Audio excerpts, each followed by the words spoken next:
Welcome to the Arctic Gynecenter webinar series. Hello, good morning, everyone. Welcome to today's meeting, antenatal class. It's a beautiful Saturday morning, 16th of May, 2026. Today, we are going to be taking a very important topic in obstetrics, nutrition in pregnancy. So a lot of times we have issues with women, trying to sustain their weight, some struggling with weight gain, some gaining weight excessively, and it can be a big issue in pregnancy because it does affect the outcome of pregnancy for the mother and for the developing fetus and even the baby and early childhood growth for the baby.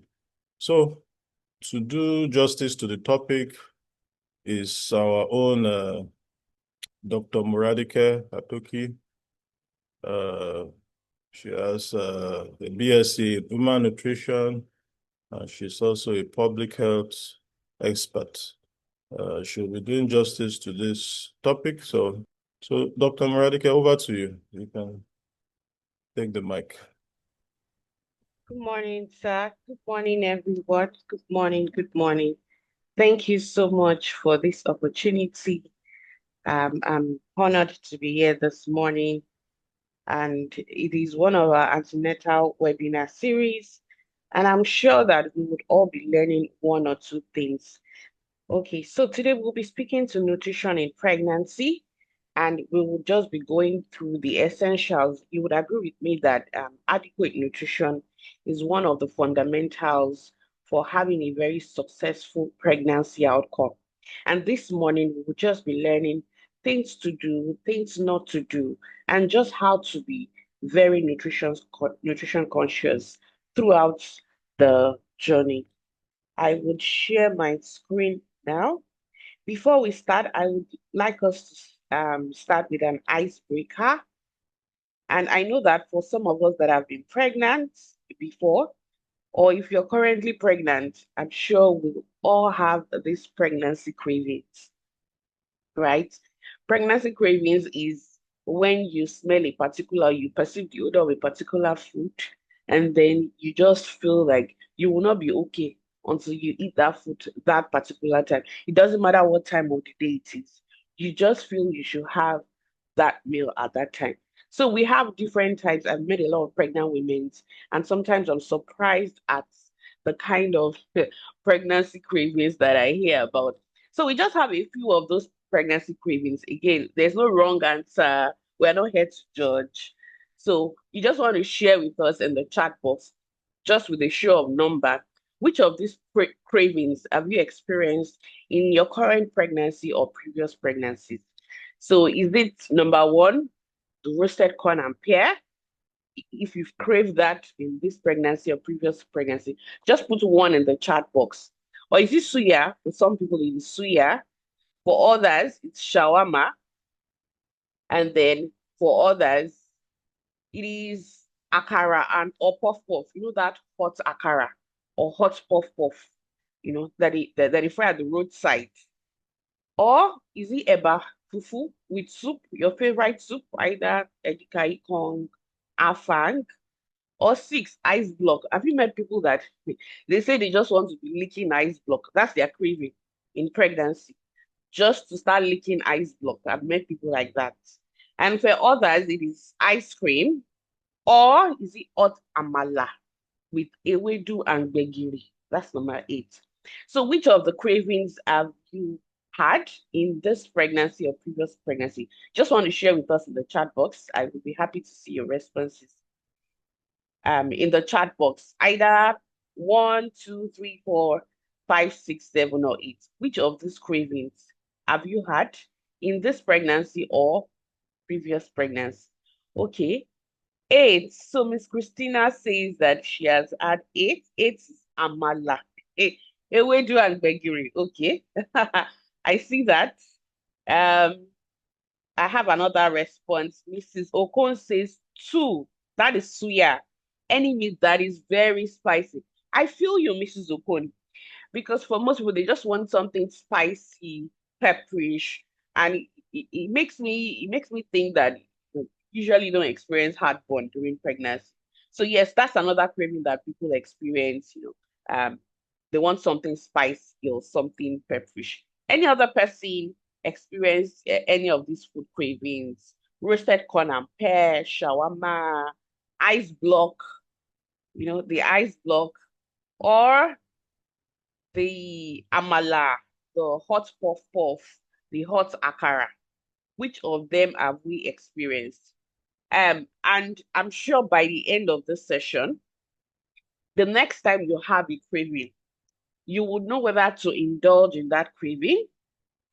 And even if you are not strong enough not to indulge, you would know how to schedule, your portions and control your portions, even though you do decide to indulge in the craving. So let's get into the class. This is my outline. You're welcome, everyone. I'll be sharing my Okay, Mrs. Isioma is saying none yet, so you currently don't have any cravings. That's fine. I mean, for some people, they don't have any cravings. They are okay to eat anything. I just eat everything I've been eating for pregnancy. That's fine as well. So it's not really compulsory that you have a craving. However, we know that some people do have specific cravings. I mean, these ones are a bit regular. Sure, for some of us, you hear some very weird cravings or combinations, food combinations, and you're wondering, why is this person craving this? So let's get into the class. This is the outline. We'll be starting with preparation for pregnancy. What are the things you should have at the back of your mind when you're preparing to be pregnant? What is the healthy weight gain that you should have in pregnancy? And then we'll be speaking to the macronutrients and micronutrients that are compulsory in pregnancy, and then the lifestyle that you should adopt while pregnant. And then we will conclude. For pregnancy, and not even pregnancy, as a woman, as a human being, of course, you need to ensure that you are adequately nourished. And when we say adequate nutrition, yes, some people use the term balanced diet, and we move from that term to adequate diet or adequate nutrition. And so when we say adequate nutrition or adequate diet, we mean that you should have foods in the different food groups in the right proportion. I think we have some people in the chat box. Please can you help me with them? So we should consume meals in the right proportion and in the right quantities. Very important. And of course, as a pregnant woman, you want to be very conscious of that. Again, remember that now you're not just thinking about yourself, you're also thinking about your baby. So you want to make sure that you are consuming the appropriate food for you and your baby to have a very successful outcome. Of course, it is always good, or it's always advised to have a good state of health. So if you already eat a balanced diet or an adequate diet before you were pregnant, that is fantastic. What you are doing in pregnancy is that you're just adding a few extra calories. And I would explain why I'm saying few very shortly. So if you have been good before you were pregnant, once you're pregnant, you just add a few extra calories here and there.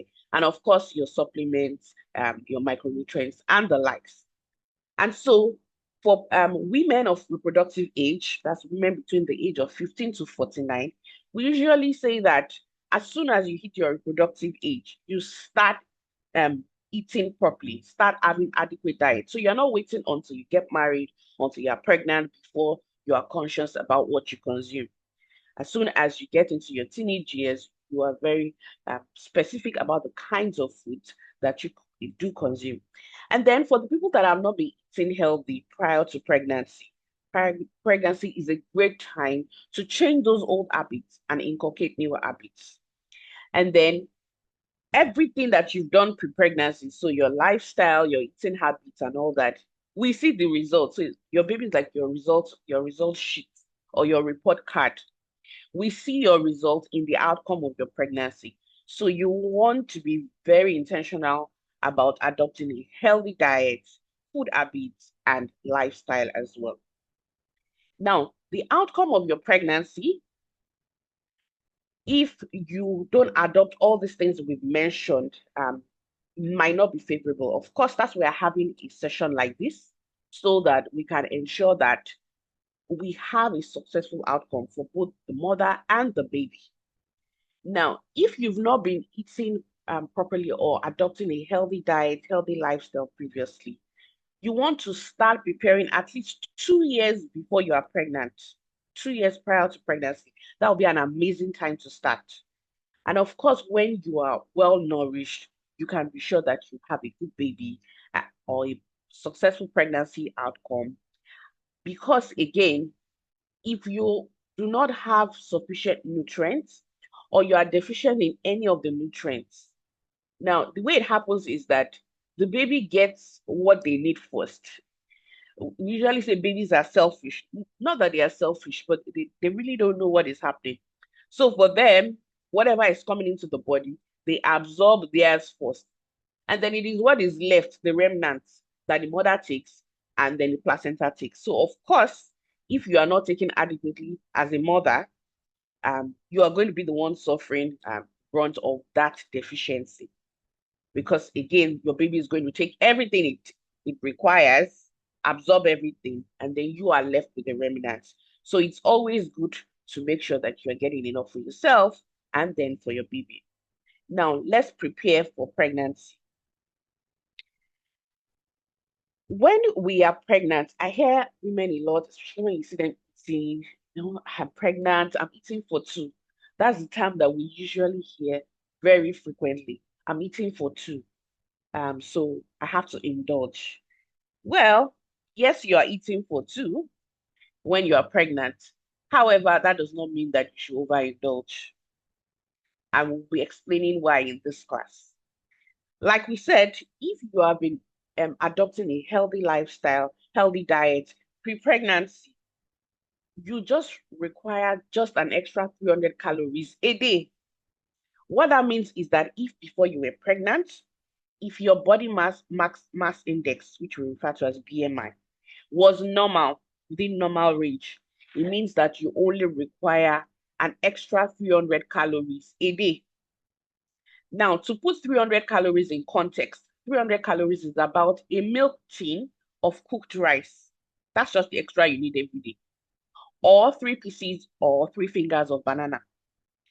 So do you now see why just because you're pregnant does not mean if you were eating a plate of rice before, now you're eating 2 plates. No, it doesn't work that way.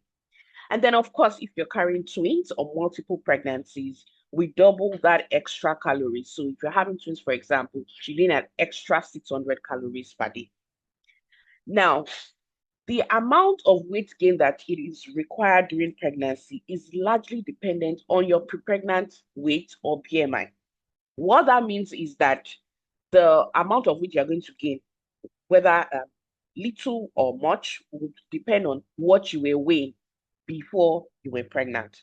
Now, this weight gain that we are talking about, what is the composition or what is the distribution of this weight gain during pregnancy in our body? So this is distribution. The first is the placenta. And the placenta is the organ that is responsible for transporting nutrients from the mother to the baby. So when you eat the nutrients, it gets to your baby through the placenta. Water, oxygen, everything the baby needs passes through the placenta. So of course, we need these nutrients in the formation of the placenta itself. And the placenta usually weighs about 650 grams in size. The next thing is the amniotic fluid. When we say our water has broken, that fluid where our baby is suspended in while pregnant, that's the amniotic fluid. And it composes of about 800 grams of this weight that we are saying that we are expected to gain throughout pregnancy. Of course, your breast enlarge as well, and they store fat, about 400 or 450 grams, in preparation for breast milk production. So again, your breast is one of the parts of your body that is going to absorb nutrients and also store fats. The uterine mass itself. So the uterine is that organ that houses the baby, your baby's house. right? That is going to constitute about 900 grams. Fats and fluid for your entire body. Your blood, the maternal blood, of course, that is also increased to about 1,800 grams. And then your baby itself would be weighing about 2.5 kilogram to 3 kg, or 2,500 to 3,000 grams. So you can see that all this contributes to the weight that we are supposed to gain in pregnancy, right? And so this is why we say that you are expected to gain weight in pregnancy. So for my feed farm mamas, pregnancy is not the time to losing weight. We do not encourage weight loss during pregnancy at all. That is the wrongest time. Um, yes, you're going to gain weight, but like we said, the weight gain is going to vary in proportions depending on what you weighed before you were pregnant. So on the average, we are recommending that women would gain an average of 11 to 16 kg, depending on what your weight was before pregnancy. At the end of your pregnancy, you could probably be gaining 11 to 16 kg throughout the entire pregnancy period. Now, these are the additional energy needs for pregnant women based on trimesters. So in your first and second trimester, like we said, you're just adding extra of 300 to 360 calories in a day. That's all you need, and you are fine. So, like we said, this is not the time to double your portion or triple your portion, for example. And to put context, we had said that 300 calories is like a milk tin of cooked rice or 3 fingers of banana. So I'm sure you would agree with me that it's not something that is excessive. It's not something that is so much, right? And then in your third trimester, where your baby is fully formed at this period, all those organs are formed, you need about extra 470 kilocalories in a day. And of course, after delivery or after your pregnancy, while you're breastfeeding, during lactation, you need about 500 calories a day, because you need these calories in the production of the breast milk. We'll be speaking to breastfeeding maybe in some weeks to come, so that you understand why this 500 kilocalories is expected during lactation. Now, let's see, depending on your weight category or your BMI category, let's see how much weight you are expected to gain during pregnancy. Remember, we had said earlier that the amount of weight you're supposed to gain is largely dependent on your pre-pregnant body mass index. So usually we use body mass index and not just the weight, because in nutrition, we measure or we categorize your weight for height and not just your weight in isolation. So body mass index is a computation of your weight for height. And the calculation is usually your weight in kilograms divided by your height in meters squared. So whatever figure you get, if that figure is less than 18.5, you are categorized as underweight. Now, if before you were pregnant, you are underweight, it means that during pregnancy, we would be expecting that you are gaining about 12.5 to 18 kg. That means that we expect you to gain more weight than somebody that had a normal weight before pregnancy. That's what that means. And then if before you were pregnant, your BMI was within the normal range, which is about 18.5 to 24.9, it means that, remember we had said about 11 to 16 kg. That is the healthy weight you should gain throughout your entire 40 weeks pregnancy journey. And then for some of us that have been overweight, even before pregnancy, you're not gaining as much as the other groups. So if you were overweight, meaning that your BMI was between 25 to 29.9, it means you're only recommended to gain about 7 to 11.5 kg. That is what we are saying. So you want to be very careful what you are doing before you are pregnant. Again, that would impact your pregnancy outcomes. And like I said, your decisions before you were pregnant, you see the report card, or you see the reports when you have your baby.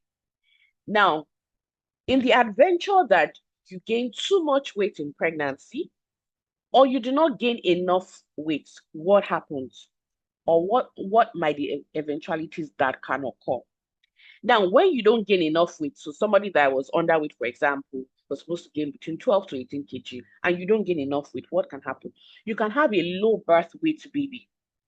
What's a low birth weight baby? A low birth weight baby is a baby that when the baby is born, the baby weighs less than 2.5 kg. less than 2.5 kg at birth. That's what we categorize as a low birth weight baby. So you are susceptible to having a baby that is low birth weight if you do not gain enough weight during pregnancy. Preterm or early birth is one of the things you're also susceptible to. Your baby might not develop properly. So we might have some abnormalities from our baby. So you want to make sure that you gain the adequate weight. Another thing that you might be susceptible or the person might be susceptible to is that the baby might have, long life health issues later in future. So you want to make sure that you gain the appropriate weight. Perinatal mortality is one of the things that can be experienced as well. And then behavioral or mental problems. So for some children that you see them later in life, will behave in a certain way. It was because of the malnutrition, nutrient deficiency that the baby experienced through the mother, in utero. And then we see those things manifesting later in life.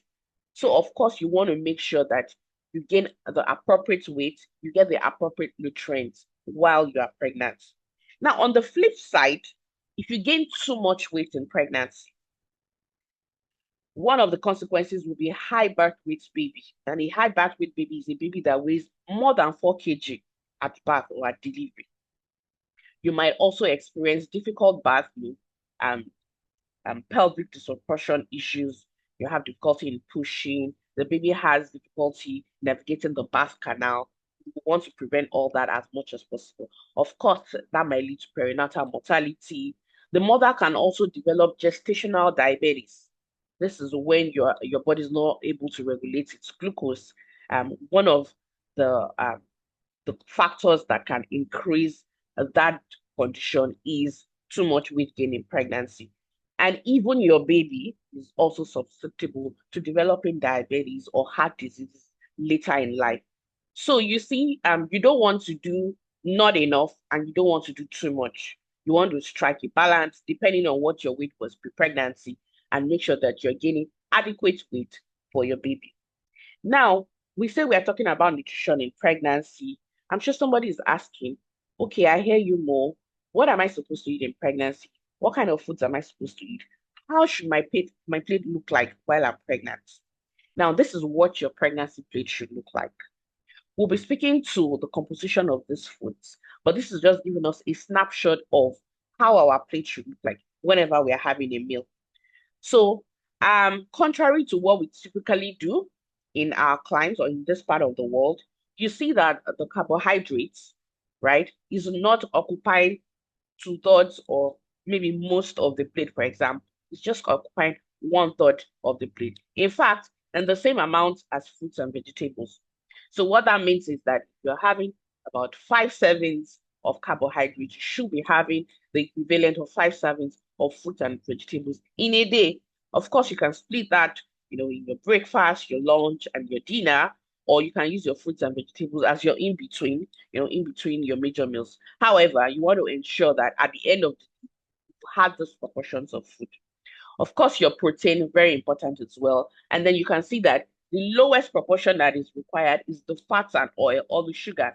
They are only needed, in not so much quantities, and they shouldn't fill your plate because even those very little quantities that we have in them, they contain a lot of calories in them. So depending on the kinds of fats and oil you choose, you want to make sure that it doesn't constitute more than, an eighth of your entire pregnancy plate. You also want to make sure that you vary your diet and your diet is not monotonous. So what that means is that you're not eating the same thing every single day in, day out. I know I met some pregnant women, they like rice and then they eat rice every day, or they like a particular swallow, and that's their go-to carbohydrate, or that's their go-to calories. You want to make sure that you vary this. The reason why we say this is apart from avoiding boredom in eating and all that, the reason why we say that from the nutrition standpoint is that there's no one food that contains the entire nutrients. So the way God created our foods, what this food has, this food does not have. What this food has in excess, this one has in limited quantities. What this one has in limited quantities, the other one has in excess. So when you vary your diet, you stand a better chance of absorbing this array of nutrients right? As opposed to when you stick to a particular food group. And that's why we say you should try to diversify or vary your diet from each food group. Now, let's speak to macronutrients that are required in pregnancy and micronutrients. Macronutrients means that they are required in large quantities, while micronutrients means that they are required in smaller or minute quantities during pregnancy. We'll also be sharing food sources of these macronutrients and micronutrients so that you can make healthy food choices. So the macronutrients we'll be speaking to will be carbohydrates, proteins, fats and oil, and water. And I'm sure somebody's rolling their eyes and saying water. Yes, water is a nutrient. So we'll be speaking to water as well. So for carbohydrates, we all know what carbohydrates are, right? They give us energy, well, they give us fuel. So you need to do anything physically, not even physically, anything mental, intellectual, what the fuel that helps you achieve all those things is carbohydrate.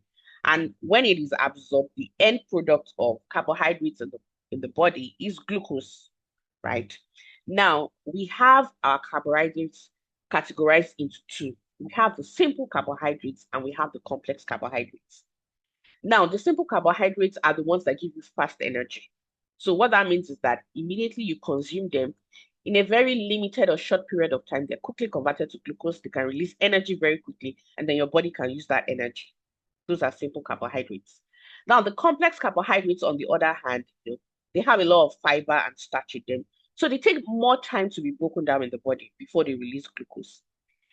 And I'm sure you are wondering, why would we be recommending complex carbohydrate as opposed to simple carbohydrates? Well, for complex carbohydrates, because of that time it takes for them to be broken down, it gives your body time to produce insulin, which is the challenge people that have gestational diabetes or glucose-related problems usually face. Now, when you focus on complex carbohydrates, it gives your body that time to produce insulin, right? To help you metabolize your glucose. It also helps you in the fact that it gives the food bulk. It helps when you need to pass stool in the stooling process. And the overall advantage of complex carbohydrates cannot be overemphasized when you compare with simple carbohydrates. So simple carbohydrates are foods that you consume as soon as they get to your blood, you do your blood sugar, your glucose has spiked. And so, of course, we want to stay away from simple carbohydrates, so the likes of your French fries, your white bread, for those of us that have cravings of bread in pregnancy, your sodas, so those your Coke, your Maltina, the likes, your chocolates, and those your breakfast beverages that have frosted sugars in them. We want to be very intentional about avoiding those during pregnancy. And then tilt towards complex carbohydrates for the reasons we have shared earlier. So your sweet potatoes, your whole grain wheat bread or brown bread, your brown rice or our local or fada rice, for example, your oatmeal, your beans. Beans contain a bit of complex carbohydrate. And your banana, yes. So banana is one of the fruits that have, carbohydrates in them because of the fruit sugar in them. And that's why we're usually very careful when we are recommending banana as a fruit for people that have sugar issues. So yes, in as much as it's a fruit, it's also rich in complex carbohydrates. Now, the fiber aspect of carbohydrate is the carbohydrate that comes from plants, right? And so when you have this in your body, it takes time to be digested. And of course, the advantage of that is that it adds bulk to your stool. It makes the stooling or the excreting process easier. And then the recommended daily allowance for carbohydrates in a day is about 25 grams daily. So how do you consume foods that are rich in fiber? You want to consume fruits with their skin, fruits like the apple, the pear, your grapes, vegetables as well. So your spinach, which is our regular green vegetable, your sweet potato, that's a fruit as well.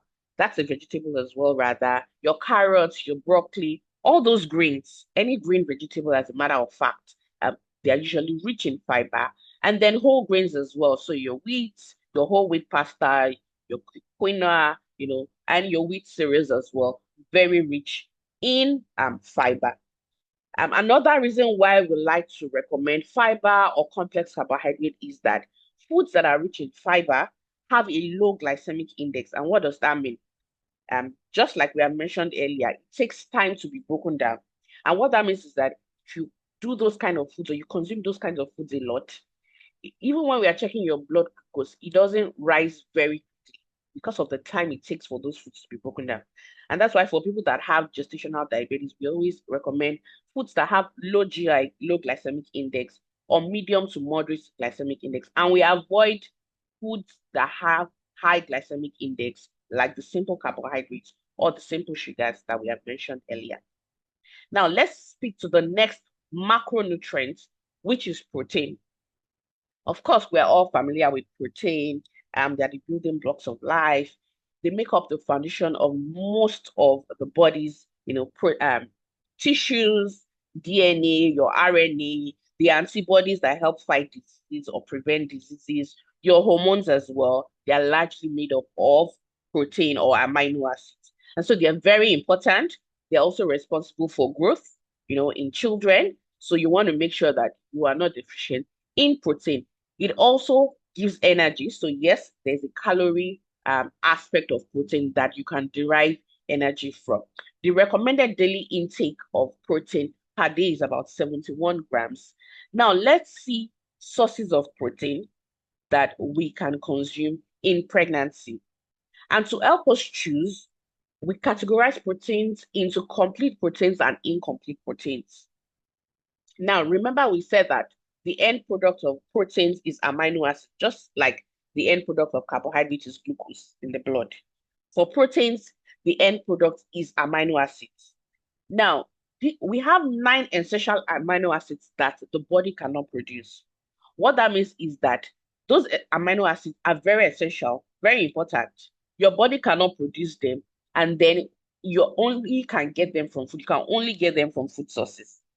And then we have the non-essential amino acids. We call them non-essential because the body can produce it. However, you can also get them in food.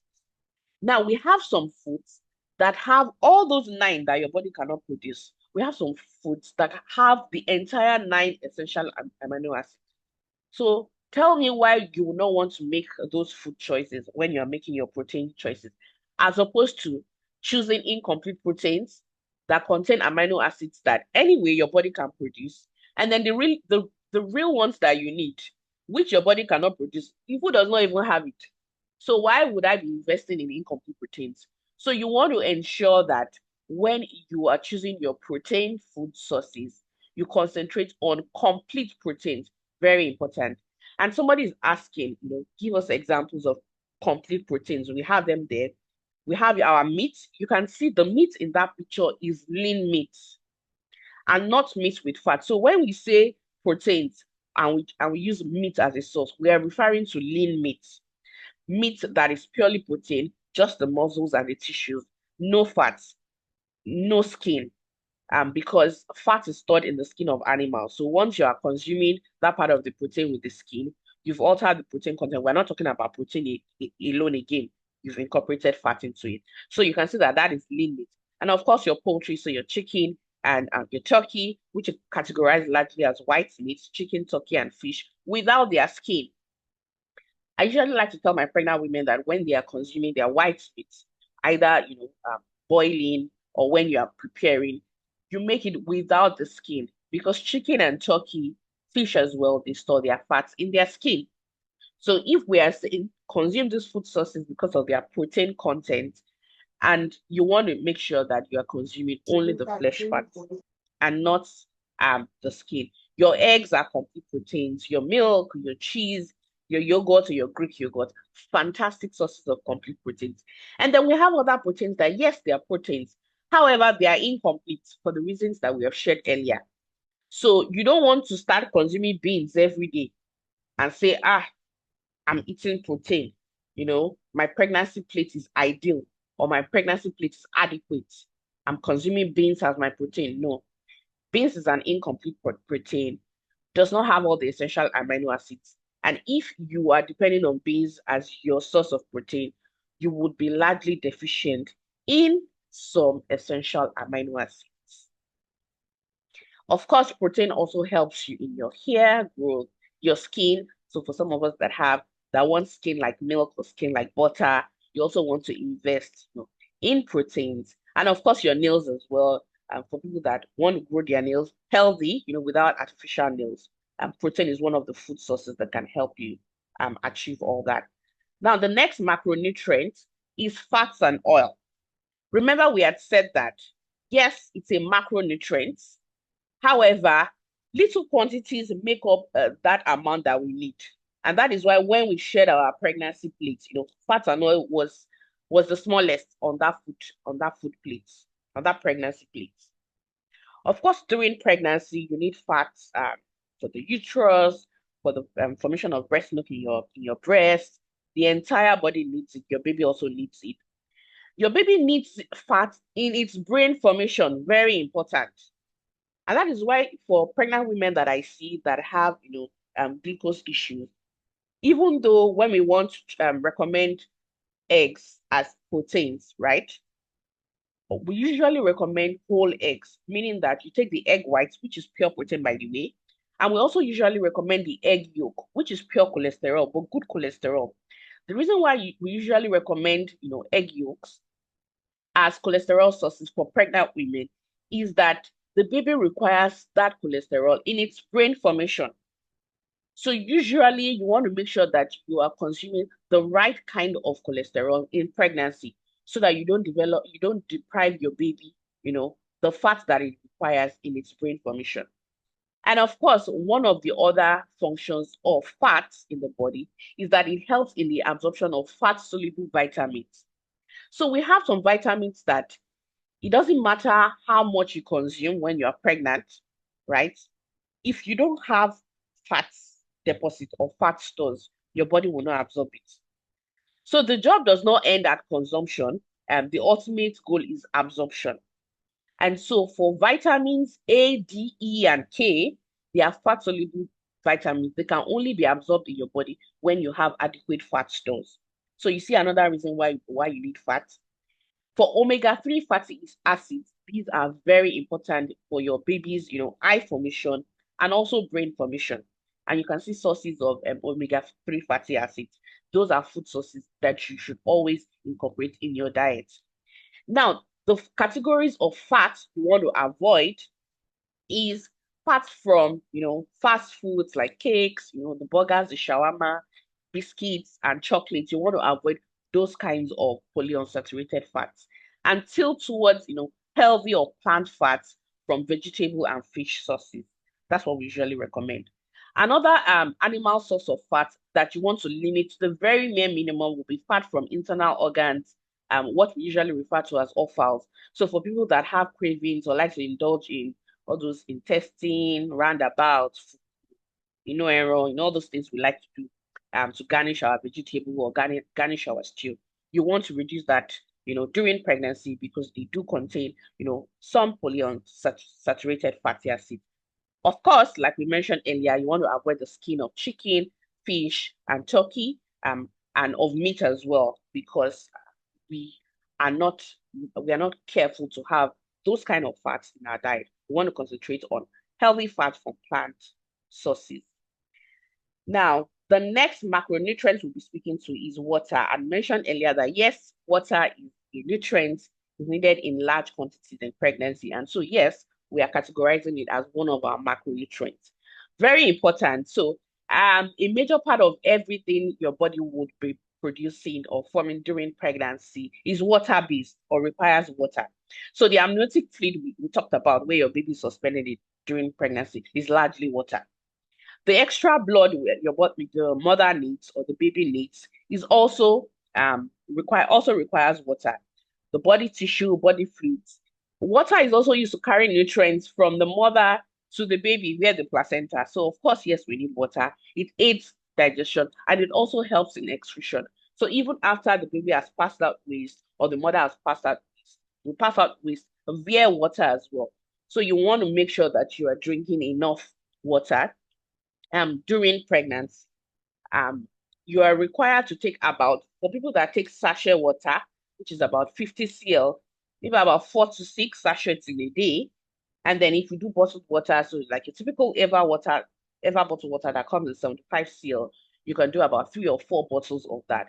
Remember that you also have other food sources that contain water. So your fruits like watermelon that are largely water-based, for example, oranges and the likes. You also get water from them, your milk and the likes. However, when we are talking about water, plain water, of course, this is not the time to be dehydrated or to not to be taking enough water.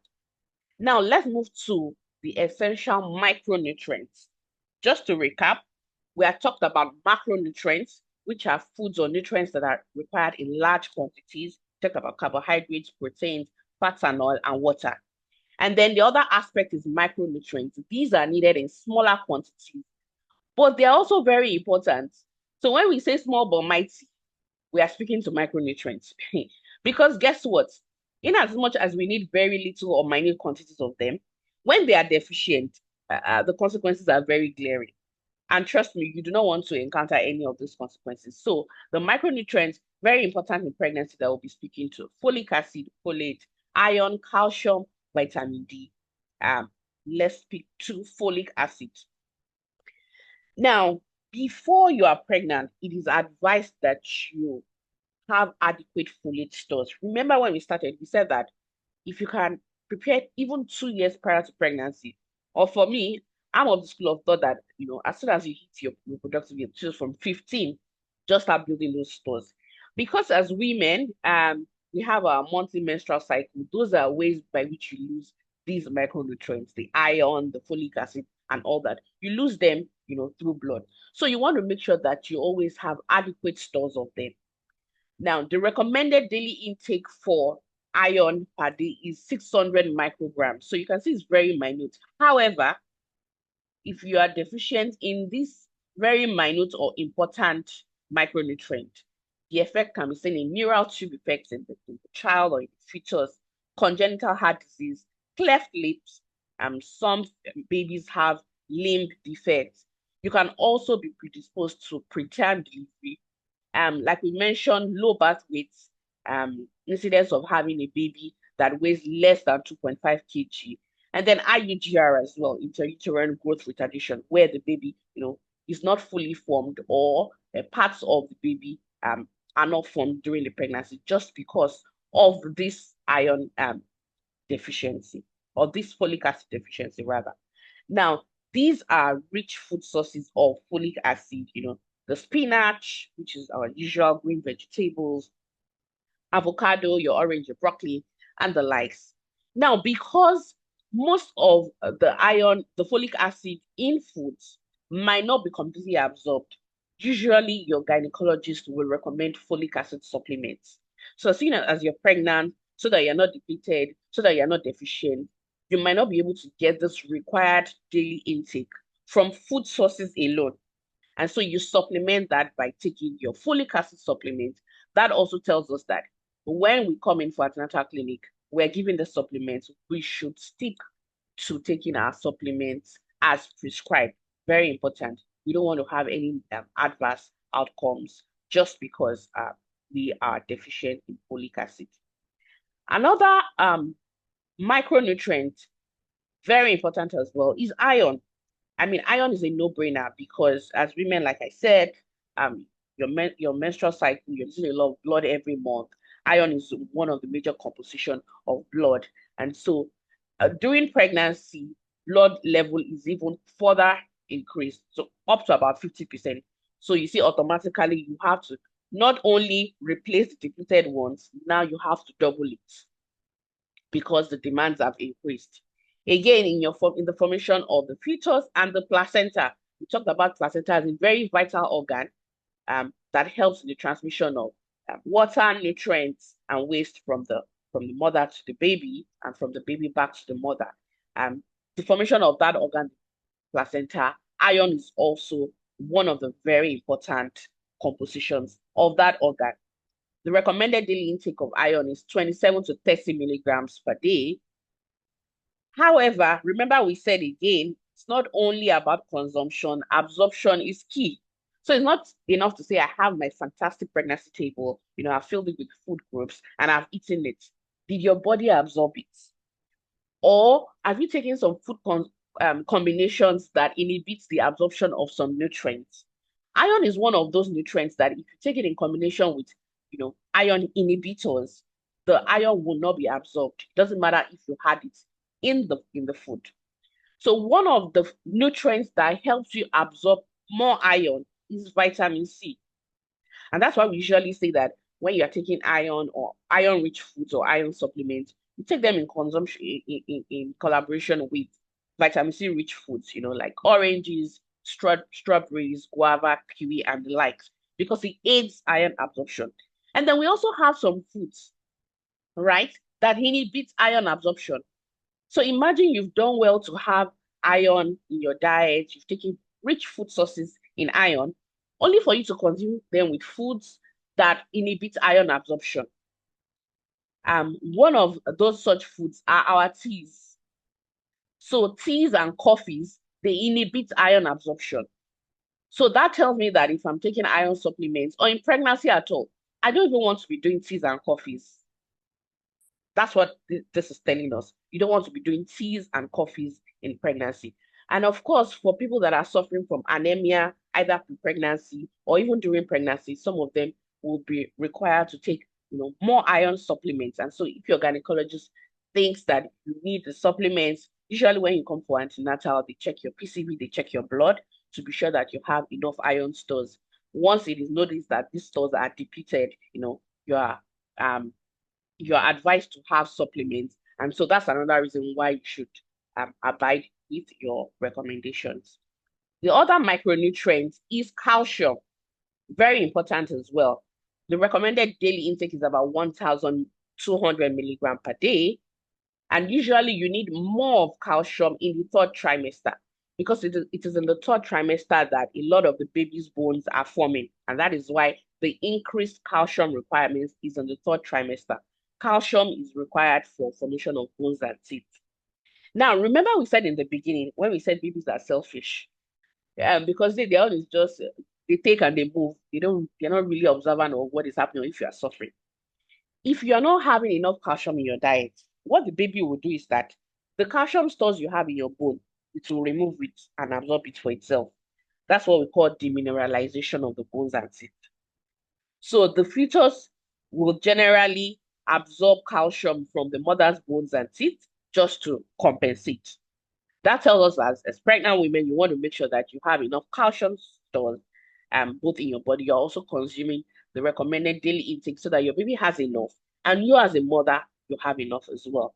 And so, yes, that is why I like to recommend calcium supplements. Again, you might not be able to get all the calcium requirements in your food sources. And not only that, you might not be able to absorb the entirety of what is required. So what you do is that you supplement. These are rich sources of calcium, your milk and your yogurt, your cheese, your green vegetables, okra, spinach, and the likes, your almonds, your sardines. They are rich food sources of calcium. You also want to make sure that when you are consuming your calcium supplements or foods rich in calcium, you're also taking a lot of water. That also helps in their absorption. Another thing that helps in calcium absorption is vitamin D. And vitamin D, you can easily get vitamin D from sunlight when you expose yourself to sunlight. And that takes us to vitamin D as a micronutrient that is also required in pregnancy. So vitamin D works hand in hand with calcium. So it aids calcium absorption rather. It also helps to maintain the body's calcium and phosphorus levels. That's to create a balance. And then recommended daily intake is 600 IU/day, international units per day. Now, the sun is the best and ideal source of vitamin D. You just need to expose yourself in healthy ways, under the sun, and then you have your daily intake of vitamin D. Of course, we have vitamin D in food as well. So your milk, your cod liver oil, your sardines.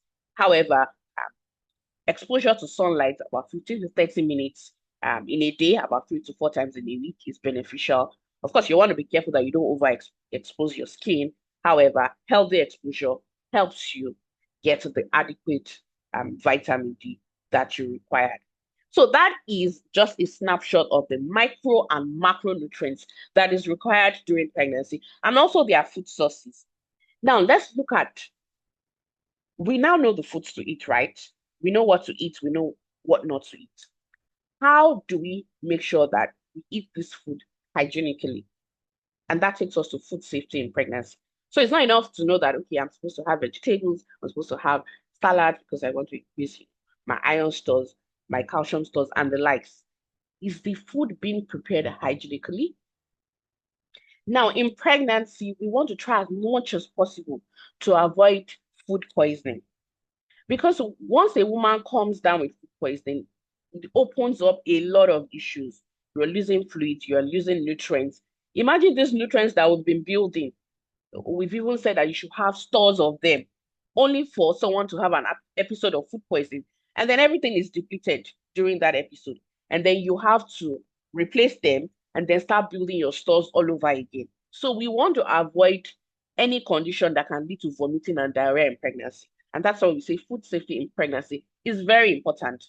Now, in order to food safe while pregnant, these are the foods to avoid.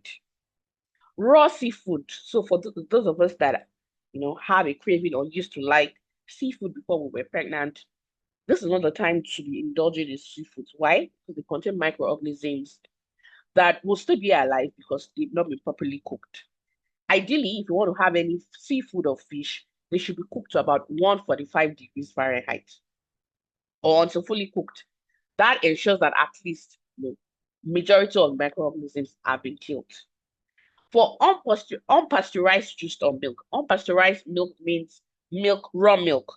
So for those of us that like to do fresh, when you store on a farm, or you have access to raw cow milk, raw goat milk, and then you just want to drink it like that without it going through pasteurization. Pasteurization, by the way, is when you heat milk for a very short period of time at a particular degrees. That's what we call pasteurization. So about 75 degrees Celsius for about maybe 15 to 30 seconds. Again, we don't want to destroy the nutrients, so we don't want to destroy the proteins in the milk, the calcium and the likes. But we want to introduce heat in levels that it can kill the microorganisms. So if there's E. coli somewhere, there's listeria somewhere, we can kill that. So usually we recommend that you only consume pasteurized versions of milk or juices and not fresh. And then for cheese as well, you want to make sure that you consume cheese made from pasteurized milk for the same reason. Same as salad. So for salad, you're not really cooking anything. Most of it is raw. You're eating like that. The most you're doing is you're washing it and then you're consuming. So you want to make sure that you make your salad by yourself when you're pregnant. You don't want to go commercial and eat salad outside. You're not sure of the hygiene. You're not sure of the level of cleanliness that was applied when the salad was made. So during pregnancy, it's just safer to avoid eating salads outside. Same as raw sprouts, they're also a type of vegetable. And then for eggs, this is not the time to be having sunny side up and all those half-cooked eggs that we usually like to have. You want to make sure that your eggs are properly cooked, so that we are sure that the microorganisms, E. coli, salmonella, at least have been destroyed by the heat. Now, to round up this session, we'll be speaking to lifestyle that we need to adopt in pregnancy. So yes, we know what to eat, we know the food groups, we know the nutrients, we know how to be hygienic and clean in pregnancy. But are there some things that we are doing that can actually, counteract all the other good things that we'll be doing, or make all those good things very counterproductive? The first thing is exercise in pregnancy. Now, I would like to put out a caveat here. Before you indulge in any form of exercise in pregnancy, please get a green light from your gynecologist or your obstetrician. Very important. I'm saying this because it's not everyone that can exercise in pregnancy. There are a lot of things that are associated with, being approved to exercise in pregnancy. So you want to be sure that you are eligible to exercise in pregnancy. Having gotten that green light or that uh, approval, then you can exercise. It helps, of course, to help with back pain, constipation. It helps maintain high energy levels. It lowers the risk of diabetes. It helps maintain your weight. It also lowers the risk of preeclampsia in pregnancy. So exercise is one of the things you want to do in pregnancy. We have an entire webinar series on exercise and pregnancy. I'm sure we'll also be taking that later in the coming few weeks, where you can see the kinds of exercise you can engage in pregnancy and the kinds of exercise that you need to avoid in pregnancy. Now, lifestyle to avoid totally in pregnancy, smoking is one of them. Very harmful to the baby, harmful to the mother as well. And I know for some people, we've tuned out to say, I don't smoke, so it doesn't relate. However, there's a concept of passive smoking. So you are not smoking, but you have a partner or you live with somebody that smokes. You are also susceptible or liable to be exposed to these nicotine levels, that can cause placenta insufficiency, cause IUGR, intrauterine growth retardation in babies. It can even cause, preterm delivery or preterm birth. So you want to make sure that you are very mindful of your environment and smokers around you. This is not the time to be staying, even if it requires you moving somewhere else where you are not in direct contact with active smokers. And then for alcohol in pregnancy, there's no required limit or there's no good limits for alcohol. Alcohol is very harmful to the baby. There's no safe amount for it in pregnancy. So we do not recommend alcohol in whatever quantities in pregnancy. It can cause physical, mental, and even behavioral problems in the child later in future. Usually, first trimester is where we see the consequences. However, you do not even want to consume alcohol at all during pregnancy. And then for caffeine, yes, there are some studies to show that a particular amount, maybe about 200 milligrams a day, might be safe. However, we try to be better safe than sorry. So we usually don't recommend caffeine at all. Remember, even if caffeine is safe in itself, remember we talked about caffeine being one of the inhibitors of iron absorption. And we had said that if you want your iron to be fully absorbed, you don't want to indulge in things like teas and coffees, which largely contain caffeines. Apart from that, caffeine has also been linked with the risk of miscarriages, low birth weight babies, and you have caffeine in teas, coffees, some energy drinks. So for some of us that like to indulge in all these fizzy drinks, some chocolates as well have some level of caffeine. That tells us that you don't want to do foods like that at all during pregnancy. So in the past 1 hour, I hope I've been able to convince you that nutrition very important in pregnancy, in your entire life journey, but maybe much more important in pregnancy because, like I said, everything you've done nutrition-wise, your baby is a scorecard. And so in order to have a good outcome during pregnancy, you want to make sure that you are very mindful of your food choices for yourself and your baby. Thank you so much. I'm happy to take questions now.